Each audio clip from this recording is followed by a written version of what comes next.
가지고 사는 일은 반드시 하나님이 주신 영의 양식을 먹고 사는 일이기 때문에 이것은 정말로 중요하고 중요한 일이라고 저는 생각을 합니다. 지난주에 이어서 이제 오늘은 집사의 직분에 대해서 말씀을 해보려고 합니다. 집사가 되려고 하면은 아무나 집사를 세우지 말고 그분이 적합한 자격이 있는가에 대해서 시험하여 보라고 하시면서 오늘 말씀을 쭉 하고 있어요. 단정해야 하고 일구연하지 아니하고 수레 임박하지 아니하고 더러운 이익을 탐하지 않고 쭉 이렇게 해서 가장 중요한 덕목 중에 하나가 믿음을 가진 자라야 한다라고 본문은 말씀을 하고 있습니다. 여러분, 우리가 신앙생활을 하는 데 있어서 가장 다른 건 좀 그렇다고 하더라도 정말로 중요한 자격 기준이 뭐냐면 믿음을 가진 자다.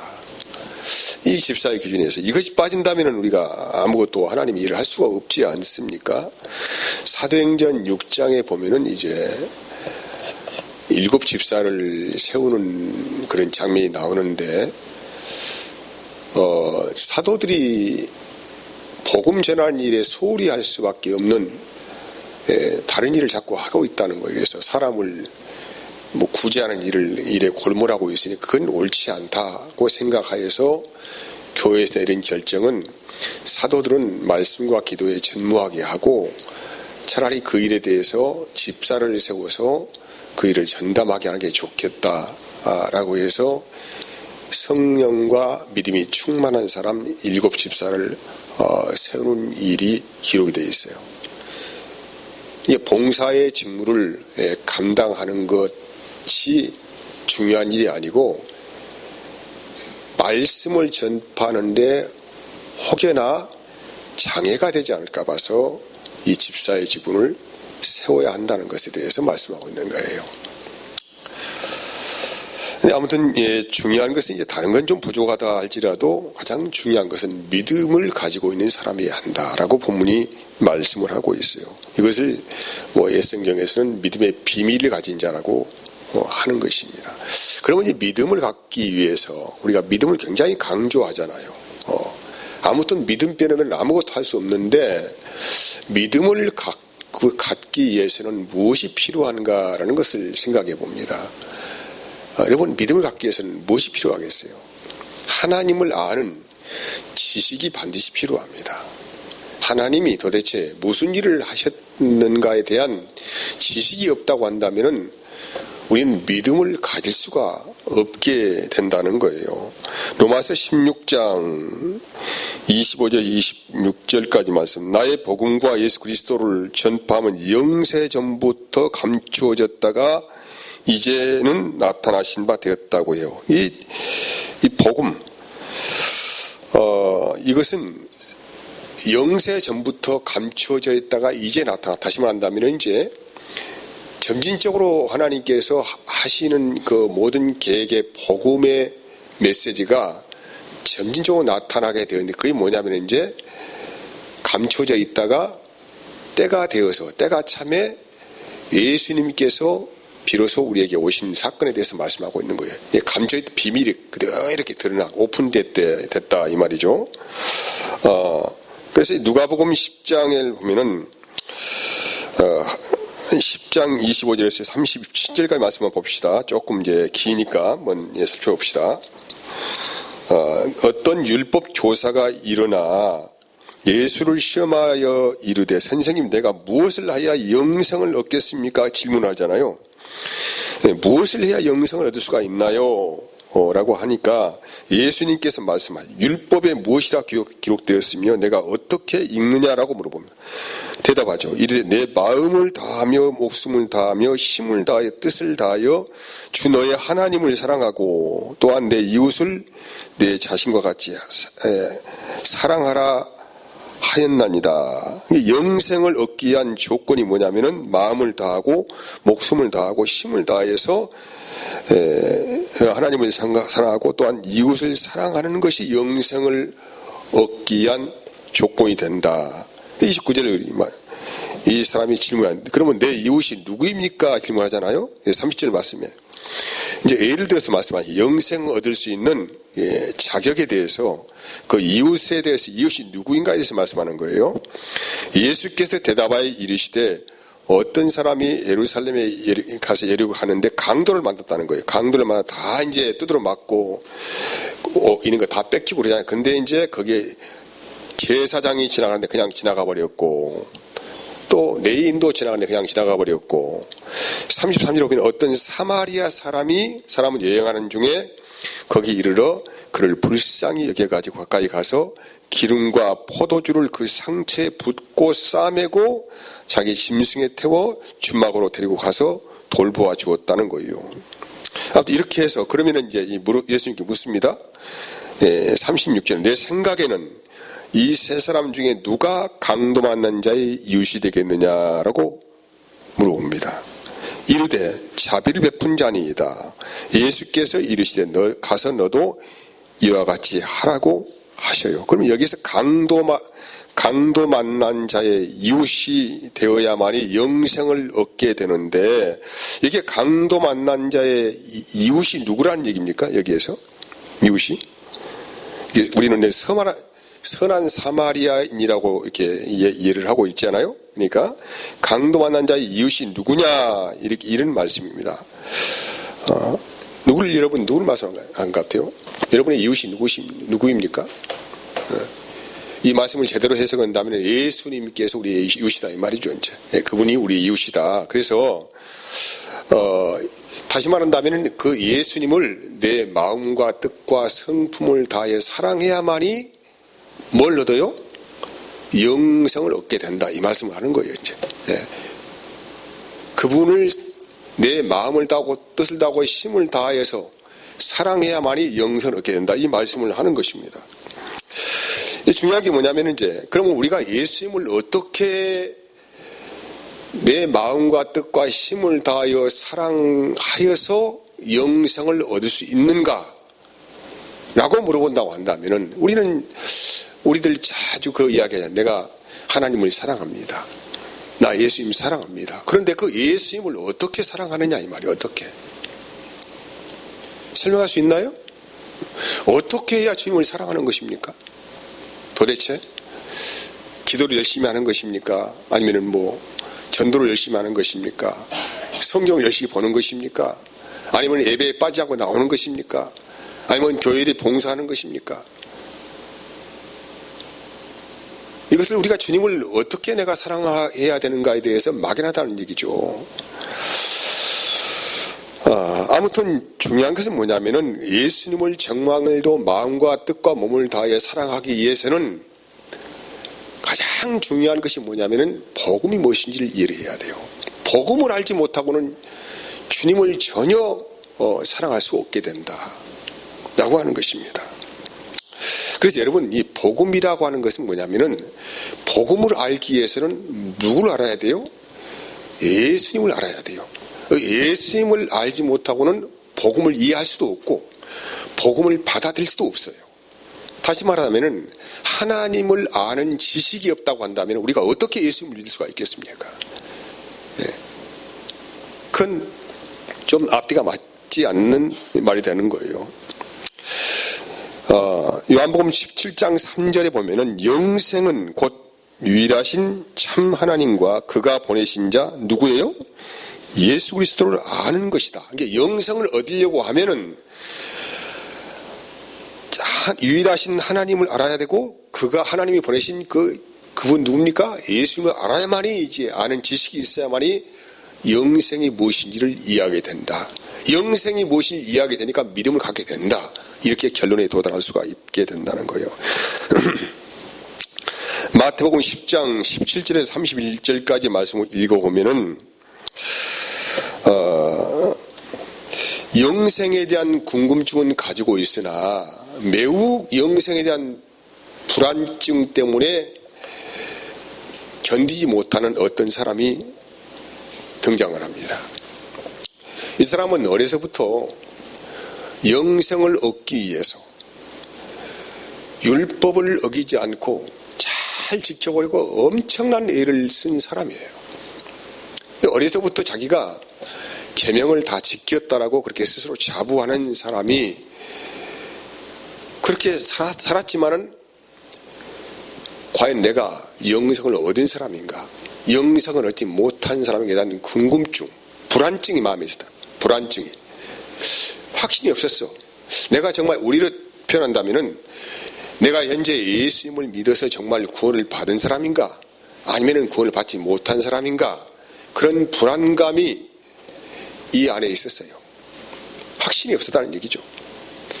그러던 중에 마치 이제 자기가 사는 마을에 예수님이 지나간다는 소식을 듣고 이 사람은 급히 뛰어가서 예수님 발 앞에 넙적 무릎 꿇고 앉아서 선생님, 내가 무엇을 더해야 영생을 얻을 수가 있습니까? 나는 어려서부터 계명을 나름대로 지킨다고 무지하게 애를 썼고 그렇게 살았던 사람입니다. 근데 무엇을 내가 더해야만이 영생을 얻을 수가 있습니까? 라고 물어볼 때에 예수님께서는 그래, 그러면 너 지금 부자 아니냐? 네가 가진 재물을 다 팔아서 가난한 이웃에게 나눠주고 나를 쫓아오너라, 이렇게 말씀하시잖아요. 이 말씀을, 예수의 말씀을 들은 이 부자는 얼굴이 굳어져 가지고 성경에서는 뭐라고 표현합니까? 슬픈 기색을 했다 이 말이죠.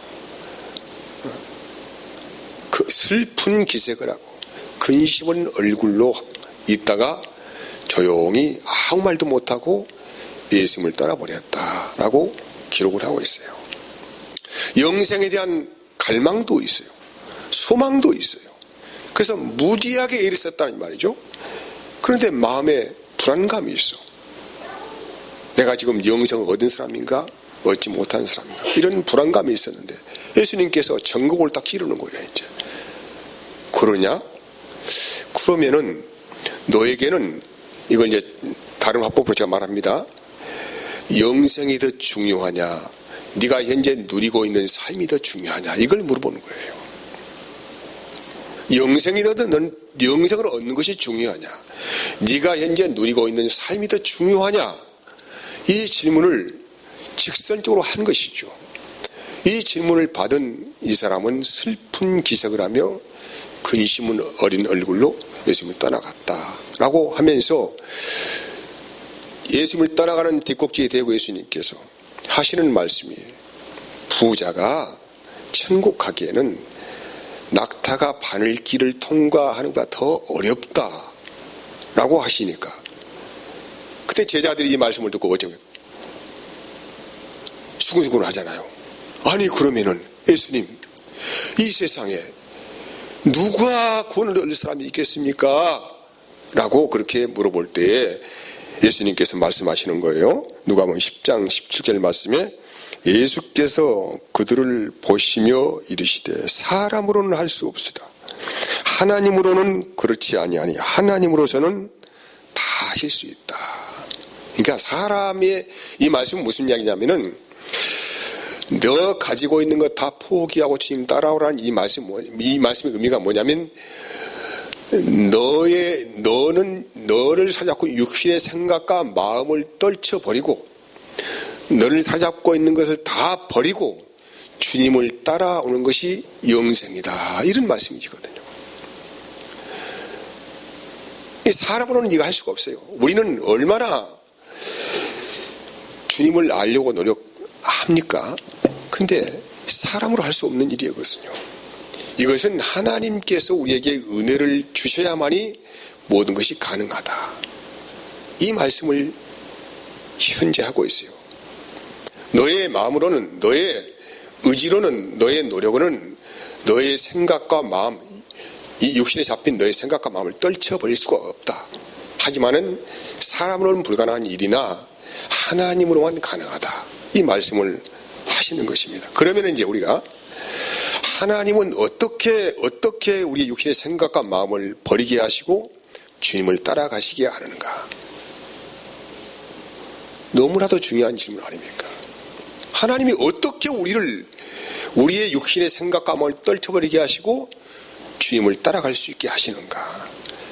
누가복음 14장 33절에서 35절까지 말씀 봅시다. 확인해 봅시다. 자, 봅시다. 한번 같이 읽어볼까요? 시작.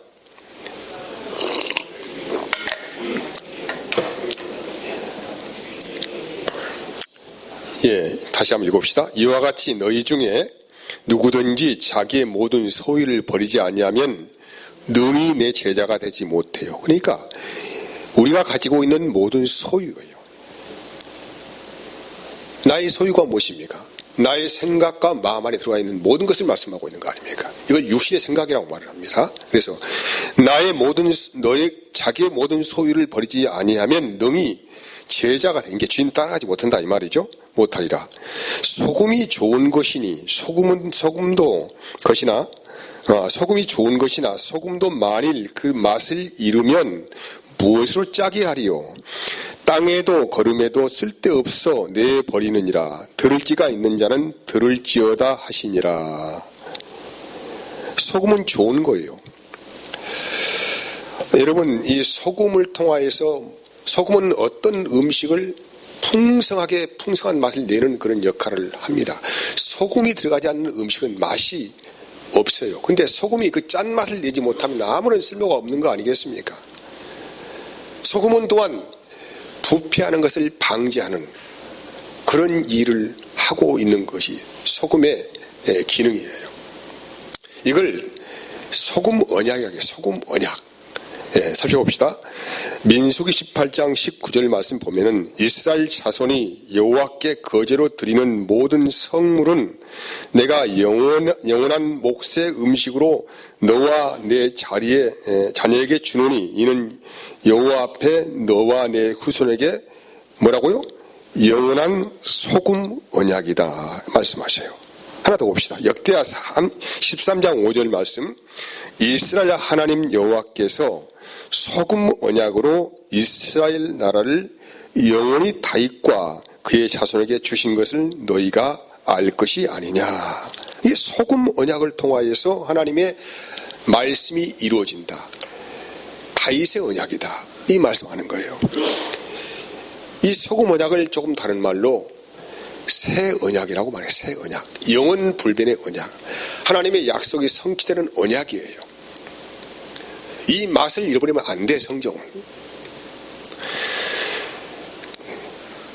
그러면 소금 언약, 우리를 소금 언약, 즉 새 언약에 우리를 참여하기 위해서 하나님은 어떤 일을 행하시냐면은 우리 마음에 할례를 행하셔요. 할례가 무엇입니까? 자, 봅시다. 골로새 2장 11절에서 12절까지 말씀 봅시다. 자, 시작. 또 그 안에서 너희가 손으로 하지 아니한 할례를 받았으니 곧 육의 몸을 벗는 것이요 그리스도의 할례니라. 육신의 몸을 벗는 것이래요. 다시 말한다면은 육신의 생각과 마음을 벗겨버리는 것이 뭐예요? 할례. 이게 할례 언약이에요. 하나님께서 우리의 마음에 육신의 생각과 마음을 벗겨버리기 위해서 뭐 했다는 거예요? 할례 언약. 다시 말하면 새 언약을 하셨다 이 말이죠. 그래서 너희가 세례로 그리스도와 함께 장사되고 또 죽은 자들 가운데서 그를 일으키신 하나님의 역사를 믿음으로 말미암아 그 안에 함께 일으키심을 받았다. 이걸 할례를 다른 말로 또 뭐라고 합니까? 세례다. 세례는 뭐라고요? 육신의 생각과 마음을 죽여버리는 거예요. 이 말씀 이해하시겠습니까? 자, 말씀 정리합시다. 여러분 항상 이걸 잘 말씀을 연결이 어떻게 되는가 잘 이해를 하셔야 돼요. 그래야 성경을 읽어도 뭔 말인지 알지 않습니까? 자, 소금 언약이 뭐라고요? 새 언약. 새 언약이 뭐라고요? 또 이 성경들 방금 했잖아요. 마음의 할례 행하는 것. 마음의 할례가 뭐라고요? 세례. 다시. 자, 소금 언약이 뭐라고요? 새 언약. 새 언약은 마음의 할례를 행하는 것. 마음의 할례가 뭐예요? 세례. 우리 세례를 뜻이 뭐라고요? 우리 육신의 생각과 마음을 벗어버리는 것, 벗게 하는 것. 이게 우리 마음에 할례를 시키는 거예요. 세례 주는 거란 말이에요. 이것이 이제. 이게 세례 받은 사람은 마음이 깨끗해져요. 어떻게 깨끗해집니까? 하나님의 말씀으로 충만해지니까 깨끗해진다 이 말이에요. 예. 이걸 세례로 갑니다. 세례. 자, 세례. 그러면 이 세례를 우리가 좀 잘 이해를 하기 위해서는 우리 마음을 세례받게 하기 위해서, 다시 말하면 할례를 주기 위해서 성령께서 하시는 일이 뭐냐면 우리를 어디로 인도하십니까? 반드시 성령께서는 우리를 성경 가운데 인도하셔요. 성경 가운데, 성경이 무엇입니까? 성경을 진리라고 하잖아요. 진리. 성경은 진리인데 이 진리로 인도하시는 게 성령 이름이 뭐예요? 성령은 그냥 성령이 아니고 어떤 성령? 진리의 성령이에요. 왜 진리의 성령입니까? 우리를 진리 가운데 인도하여 주시어서 진리를 보게 하시고 진리가 무엇인지를 가르쳐 주시니까. 그게 진리의 성령이란 말이야. 이 말씀 이해하시겠죠? 예. 요한복음 16장 13절입니다. 진리의 성령이죠. 진리의 성령이 오시면 그가 너희를 모든 진리가 뭐예요? 성경 가운데로 인도하시리니 그가 스스로 말하지 않고 오직 들은 것을 말하며 또 뭐예요? 장래일을 너희에게 알리시리라. 성경을 보면은 뭘 알아요 이제? 우리가 예수님께서 왜 이 땅에 오셨는가? 또 뭘 합니까? 왜 예수님께서 십자가에서 죽으셔야만 했는가? 그리고 죽으신 그분이 왜 다시 부활하셔야만 했는가? 그리고 부활하신 그분이 뭘 또 하셨습니까? 왜 우리에게 성령을 보내셨는가? 여기에 대한 지식이 생겨. 지식. 이해하시겠어요? 아니 우리가 무슨 일을 하더라도 모르고 할 수 없지 않습니까? 그렇잖아요. 아니 우리가 지금 사용하고 있는 모든 것이 그냥 우리가 사용하는 게 아니고 이 마이크를 하려고 해도 마이크의 기능을 알아야 사용하는 거 아니겠어요? 그렇잖아요. 그 기능을 모르면 사용할 수 없어요. 뭔지를 모르기 때문에 그렇다는 게.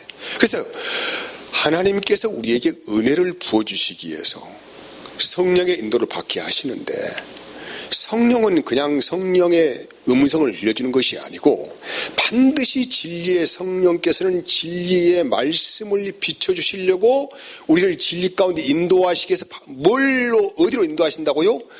성경으로 인도하신다니까요. 여러분 제가 이 목사가 지금 뭐 하고 있어요? 설교하고 있죠. 그럼 이게 지금 제 생각을 말하고 있습니까? 뭘 지금 말하고 있습니까? 제가 여러분에게? 아니 성경의 본문을 펴놓고 이 본문이 지금 무엇을 말하는가에 대해서 지금 가르쳐주고 있잖아요.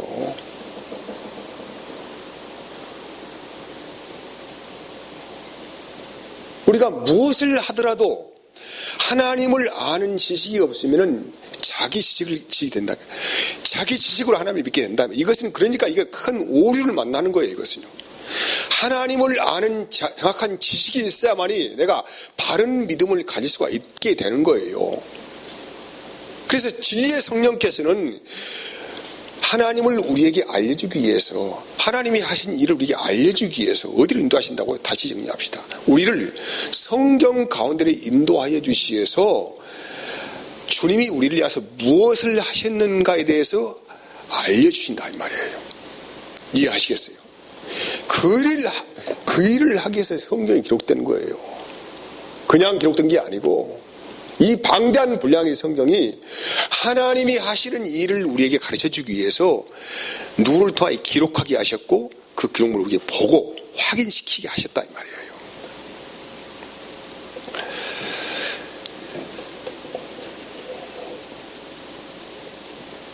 여러분 믿음의 조상 아브라함을 뭐라고 합니까? 믿음의 조상이라고 하잖아요. 그 아브라함이 왜 믿음의 조상입니까? 무엇 때문에? 믿음이 전혀 없는 아브라함을 어느 날 하나님이 찾아가셨어요. 그래가지고 뭘 하셨어요? 약속했어요. 약속. 내가 너를 통하여서 큰 민족을 이루게 하겠다. 네 씨로 난 자만이 네 자식이다. 이 약속하시고 하나님께서 이 약속의 언약을 아브라함이 도저히 믿을 수 없는 상황이 될 때, 100세가 될 때 하나님께서 65세 때 하신 그 약속의 언약을 이제 노후가 되어서 자식을 낳을 수 있는 인간의 생각으로 상식으로는 가능성이 없다고 생각하는 믿을 수 없는 상태가 되었을 때 하나님께서 뭘 하셨어요? 언약을 성취하셨다니까요. 뭘 주기 위해서? 하나님은 어떠한 일이 있다고 할지라도 약속하신 것을 반드시 이루신다는 믿음을 아브라함에게 선물하기 위해서. 이해하시겠어요? 이 말씀을요? 다른 일이 아니요. 그냥 자식 없는 사람을 잘 주겠다는 그런 약속이 아니란 말이에요. 뭘 주게? 하나님 목표가 뭐예요?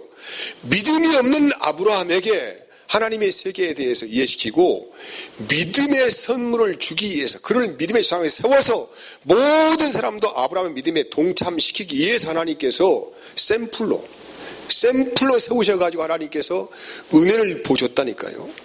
이게 뭐냐면 아브라함의 믿음이에요. 이게 뭐라고요? 아브라함의 믿음이라고요. 베드로서 1장 2절 4절까지 말씀 보면은 하나님과 우리 주 예수를 알므로 어떻게 한다고요? 하나님과 우리 주 예수를 알므로 은혜와 평강이 너에게 더욱 많을지어다. 하나님과 예수를 알지 못한 마음에 평강이 없어요. 늘 인생이 불안해요. 내가 지금 바른 길을 걸어가고 있는가? 이걸 신앙으로 이야기한다면 내가 지금 올바른 신앙의 길을 걸어가고 있는가? 내가 구원의 자녀인가? 내가 영생을 얻은 자녀인가? 여기에 대한 불안감이 있어. 확신이 없어요. 그러니까 확신이 없으니까 모든 게 은혜가 되지 않아. 이해하시겠어요? 그래서 가장 중요한 것은 뭐냐면은 하나님과 우리 주 예수를 알므로 우리에게 뭐가 주어져요? 은혜와 평강이 주어져요. 은혜와 평강이.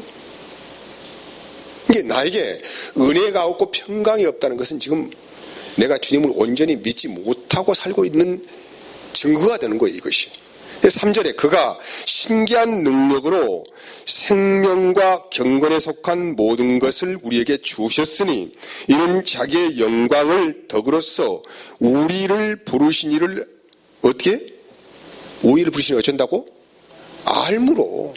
알아야 돼. 그분은 알아야 돼요. 알므로 말미암아 이로써 그 보배롭고 지극히 큰 약속을 우리에게 주사 이 약속으로 말미암아 너희가 정욕 때문에 세상에서 썩어질 것을 피하여 신성한 성품에 참여하는 자가 되게 하려 하였다는 거예요. 하나님과 예수님을 제대로 알아야만 나의 생각과 마음이 포기가 돼요. 그렇지 않고는 하나님을 제대로 알지 못하고는 또한 예수님을 제대로 알지 못하고는 나의 생각을 포기할 수가 없어. 우리는 포기할 수가 없다고요. 늘 불안한 거예요.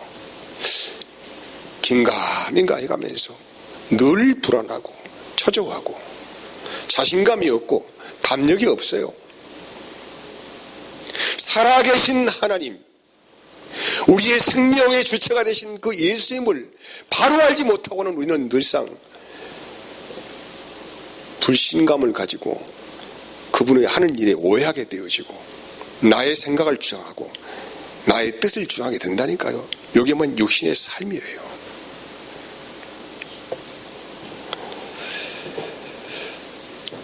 여러분, 그래서 믿음이 생겨야 신앙의 답이 옵니다. 내가 주일날 교회에 갈까 안 갈까? 무엇이 없어요? 하나님을 아는 지식이 없어요. 내가 주일날 오후에 설교를 예배를 참석해야 말까? 뭐가 없어요? 하나님을 알고 싶은 갈망이 없어요. 그렇잖아요? 다른 이유가 있습니까? 하나님에 대한 관심이 없어. 다시 말한다면 하나님을 더 깊이 알고 싶은 마음의 소망이 결여해서 이게 뭐냐, 믿음이 없는 상태를 말하는 거예요. 영적 감각적, 무감각적에 빠져 있다 이 말이죠. 이제 제가 34살 때 처음 교회 나가가지고 가장 심취해 있던 것이 성경이에요.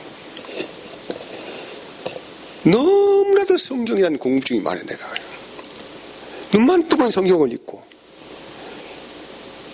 객지에 일해 가서 밤새 성경 읽고, 옆에서 장기 들고 화투 치고 바둑 뛰고 하는데 나는 한쪽에 사이드에 앉아가지고 꿀에 앉아서 성경 읽고, 너무 궁금해. 성경이 무엇을 말하는가에 대해서.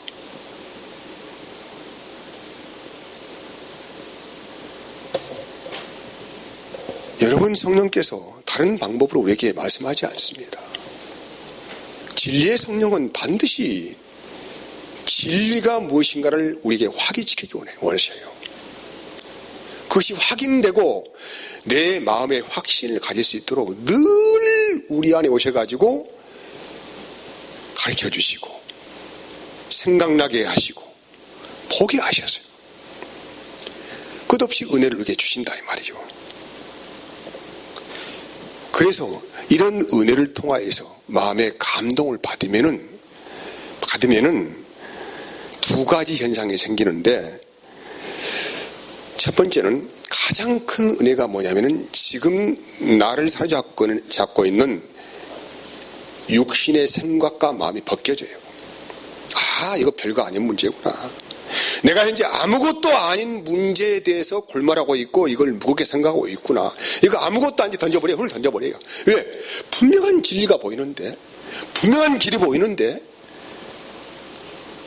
그러니까 이거 내 생각과 마음은 이것은 아무것도 아니구나라는 분명한 의식이 생겨가지고 이걸 벗어버려. 벗지 말라고 해도 벗어버려요. 이거 첫 번째 은혜입니다. 두 번째가 뭡니까? 주님과 함께 살아가는 것이 가장 안전하고 가장 행복한 길이고, 바로 이 길이 영생을 얻는 길인 걸 알아요. 알아.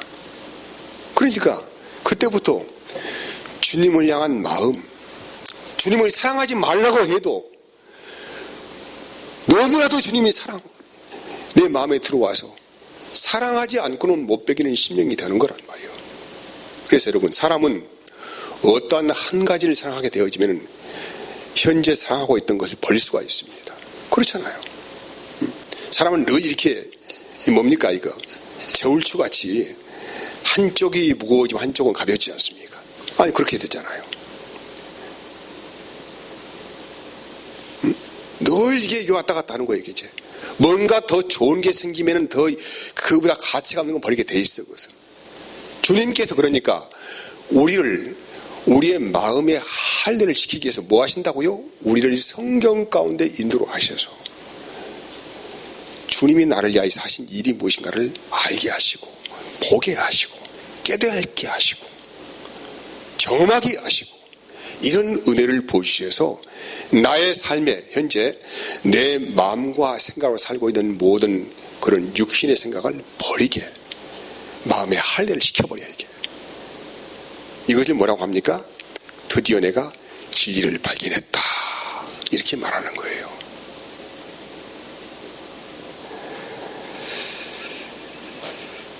한 절만 봅시다. 베드로전서 마지막입니다. 4장 10절에서 11절까지 여러분이 자꾸 이 시간을 이렇게 보시면 내가 마음이 답답하니까, 각각 은사를 받은 대로 성령 받은 사람들은 어떻게 살아갑냐 봅시다. 어떻게 하면 시작. 각각 은사를 받은 대로 하나님이 여러 가지 은혜를 맡은 선한 청지기같이 서로 봉사하라. 만일 누가 말 안 하면 어떻게 해요? 하나님이 말씀하신 것 같이 하고, 누가 봉사하려면 어떻게 합니까? 하나님이 공급하시는 힘으로 하는 것 같이 하라. 이는 범사에 예수 그리스도로 말미암아 하나님이 영광을 받으시기에 하려 함이니 그에게 영광과 권능이 세세에 무궁하도록 있으리라. 아멘. 집사의 직분은, 봉사는 직분인데, 봉사를 할 때에 그 직무를 감당할 때에 어떻게 하는 거예요? 누가 말하려면 하나님이 말씀하는 것까지 하고, 누가 봉사하려면 어떻게 해요? 자기 힘이 아니에요. 하나님이 공급하시는 힘으로 하는 거예요. 이 은혜가 어떻게 내게 임한다고요? 내 마음에 할례를 행하실 주님께서 어떻게 행하십니까? 우리를 진리의 성경 가운데 인도로 하셔서 하나님이 우리를 하시는 일을 보게 하시는데, 그 하시는 일이 무엇입니까? 예수님을 통하여서 나 같은 자에게 은혜를 보여주시는데, 그분이 무슨 일 하셨습니까? 왜 나를 십자가에 죽으셨는가? 왜 그분이 부활하셨는가? 왜 그분이 나에게 성령을 보내셨는가에 대해서 알게 하셔서, 그때부터 나의 생각과 마음을 따라가지 않고 누굴 따라갑니까?